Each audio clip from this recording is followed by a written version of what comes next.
Welcome to TimeBolt Office Hours on December 4th, 2025. You are live with Doug and Quinston. We're here to answer your questions, check your workflows, and generally just make sure that you get the best out of TimeBolt. One of the topics I would like to discuss today, Quinston, is the clicks that happen inside audio that can sometimes happen with Zoom calls and different types of recordings where you have multiple speakers on, where you render and you get some type of click. And I would like to work with you today. I have an example file to show you that we can go through and just kind of explain what might be happening and what's the best way that we could go about mitigating this and helping other customers mitigate it in the future. So I'm going to go ahead and share my screen, drop the file in. So one thing that we notice right here, we're looking through the file, and just to make sure that obviously the first thing you want to do is make sure that all of our filter below and all of our filter on detection settings are correct before we do any type of edits or any type of automations. And the first thing I'm doing is I'm looking through this. I'm like, wait a second, what is this actually? We've got, look at the difference in amplitude.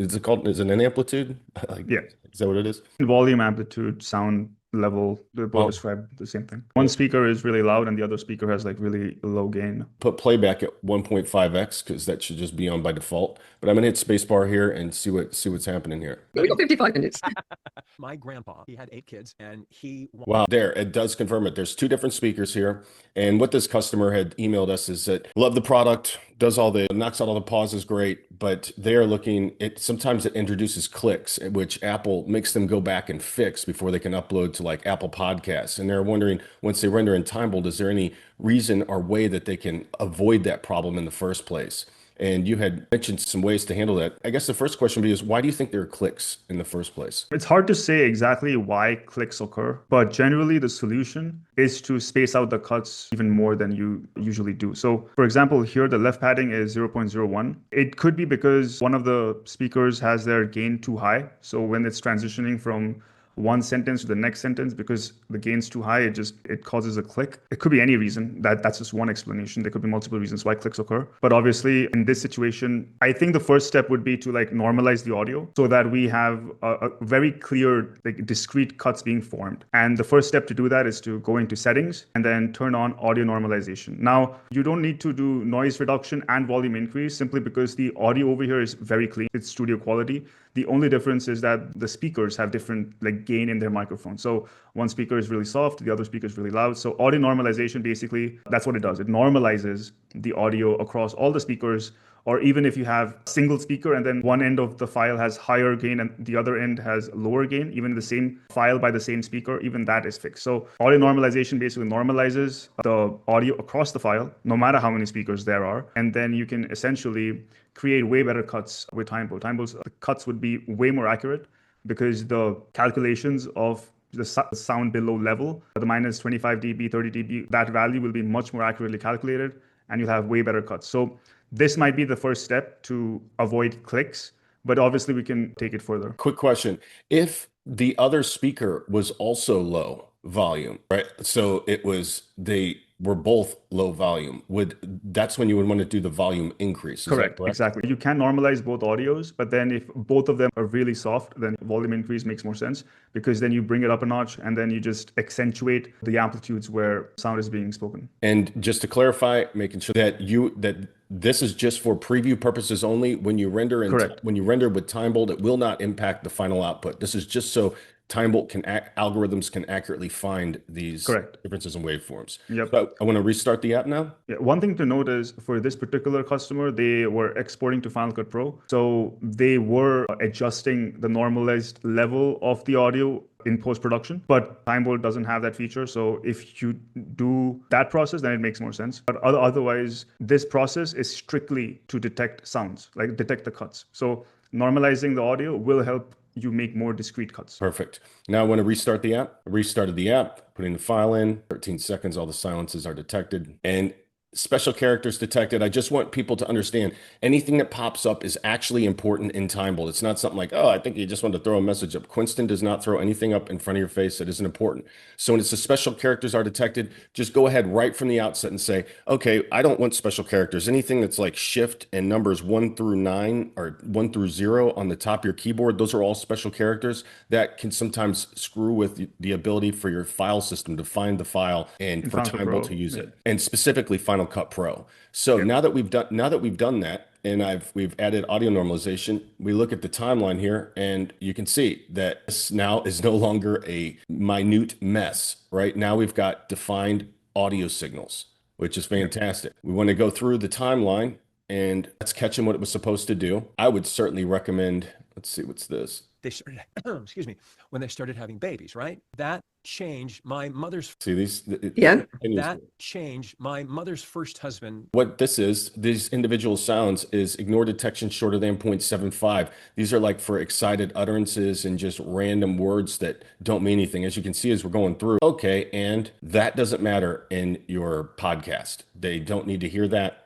It should just be a continuous flow and your guests will appreciate that. As you had said, would you recommend if it's rendering with clicks to increase this? You said increase this to what, like 0.05? You can test whatever other values. 0.05 doesn't work for this particular file. For this particular file, the correct value where no clicks are produced is 0.1, which is slightly higher, but I feel fine for this particular file because it's more of a relaxed conversation, so it works. 0.1 is too aggressive, and because there is like this inherent difference in gain between both the speakers, it does lead to the clicks. So if you are recording a more well-recorded file, for lack of a better term, where the entire file has the same gain and the same type of microphone loudness level, then even like a very aggressive 0.01 should work without any clicks. It's just that this particular file, it doesn't work because of the inherent properties of the file. Excellent. And of course, once we change any values from filter below to any of these, you'll want to hit update silence detection settings or it will not happen. Click update, back to the file. This is probably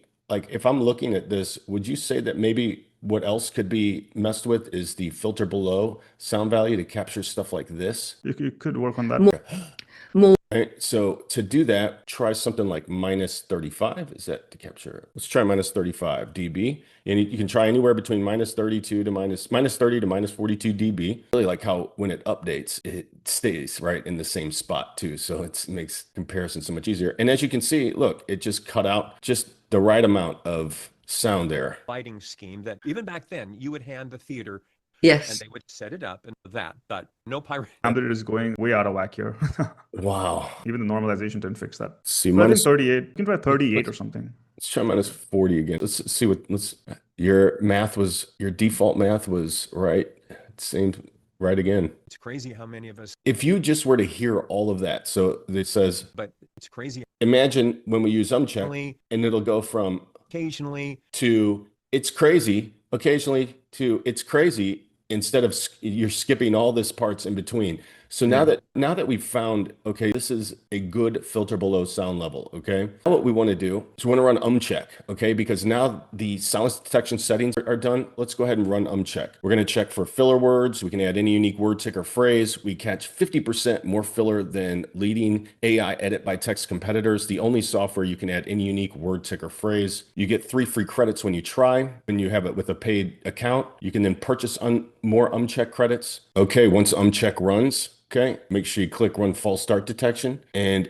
let's see how many, look at that. So 149 repeated words. I didn't catch the actual file duration before running Umcheck, which is kind of interesting to see. Typically this carves off about 10 minutes of nothing but filler. So all we're going to do, run false start detection, turn off selected words. Not going to do retakes or specific for scripted video. It's not necessary at all on this. Turn off selected words. That definitely, I think that cut out about five minutes. As you can see, it's removed all the ums and ahs, and now's a good time that you can go back through and begin carving up your timeline with the keys USOB at 1.5x speed. Started something then, which perhaps you haven't taken credit for. You started something. Let's see how we got. But being 6 years old, I was young enough to sing.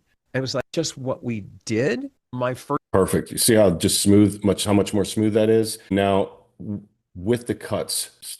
How old were you? This is a perfectly cut video that is far less likely to cut and clip it's far less likely to clip once you render it inside TimeBolt. You go through, you use the keys USOB to quickly turn off segments. I can hit B to back cut. The important thing is instead of going here and doing stuff like this, just click your keyboard, USOB, and hit the space bar. There is a light bulb. You will have a light bulb moment go off when you're like, holy crap, I just hit these keys and I don't have to stop the playhead, how fast this is to go and completely Ginsu up the perfect timeline. You control the clock. That's what the top YouTubers do, is they control the clock. This is so fast. Even though they hire a team of editors, they pick out what is most important. And that eliminates so much back and forth, building some emails on that as well. Now, what is also great about running Umcheck for this is now I can go down here and click download SRT file, okay, that contains word level accurate SRT file for captions. And they're punctuated, they've got ends of words, have periods, capitalized. That saves a bunch of time, and it helps with the authority and SEO authority inside YouTube. I doubt you're going to go put captions on so you're reading 45 minutes worth of, that's annoying. That's actually annoying to me. Like if I ever see that where you have actual captions on a 45-minute video. But what it is, it's for the back end captions that are basically timestamped that work really well on YouTube. And if you decide to activate turbo mode, which I absolutely would say that you should do at all times when it's non-scripted video and conversations like this, talk at 12% faster. Of course, Quinston has got you covered here. We can download the SRT file that will have these speed enhancements all calculated into the time. Once I export the video and render, it should have solved a lot of the clicking problems. Quinston, did I forget anything on that workflow? I think we have it all covered. There was one thing about we did the special character symbol, right? Yes, the special character symbol. I'm wondering with the special character symbol or variable frame rate, those are such important actions that happen that they deserve like this has special characters. It's highly recommended before you edit. So to boil it down, there are, I guess, only two major issues that can be a result of special characters. The first one is the preview doesn't show. So one issue could be the preview doesn't show, which generally doesn't happen for most files. And the second issue is that it doesn't load up in Final Cut Pro. So these are the two core issues that are a result of special characters. And generally, I would say they are pretty rare because I don't think in the past 2 or 3 years, I've had like 6 instances of this happening. There aren't, to be honest. So, and I feel like having like a message which pops up, which does tell you, hey, special characters, users generally kind of intuitively understand that, hey, there might be something wrong with the file. And then they might load it back up and say, okay, well, then that like an issue pops up. Because every single time I have received a support ticket, I pretty much figure out that the reason the support ticket was sent was because they saw a message pop up and they didn't understand what the message meant. I think at most what we can do is have like a page on maybe our documentation which like textually describes what's happening instead of like having a full-fledged video.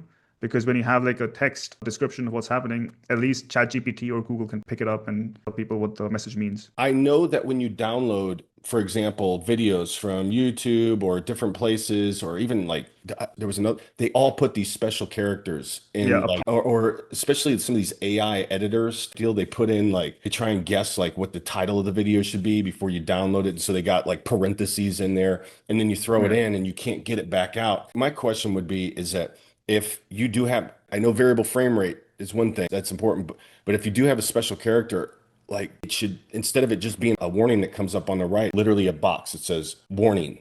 Because if you do anything to the video file, then if you're like, oh, it's just whatever, because you just want to start editing, you don't have to fix anything. You opened up the thing, you want to drop it in, but like literally like warning, this can cause preview issues, unable to find file. And we don't show this message again, but you have to hit OK. And I mean, we can do a more thorough barrier. Do you think that it's that big of an issue? Like, it has been for me personally, because I'm very rushed in some things. Or we can just like keep the message up indefinitely and have like a dismiss button in the message. Like just keep the message up there permanently without it going away in like 5 seconds. Oh, I see what you're saying. Just like there will be a button next to the message where you click on it and it dismisses it. Yeah. You can do that. And same with variable frame. That's less intrusive too. Even if it's variable frame rate, I think those two matter, especially like when you're exporting, XML and stuff. Sometimes variable frame rate screws things up. So that way people just know, just there right in front of them. I think that would be good. That's it for this episode of TimeBolt Office Hours. Don't forget to like, subscribe, and of course the notification bell when we go live, and we're out of time. Thank you.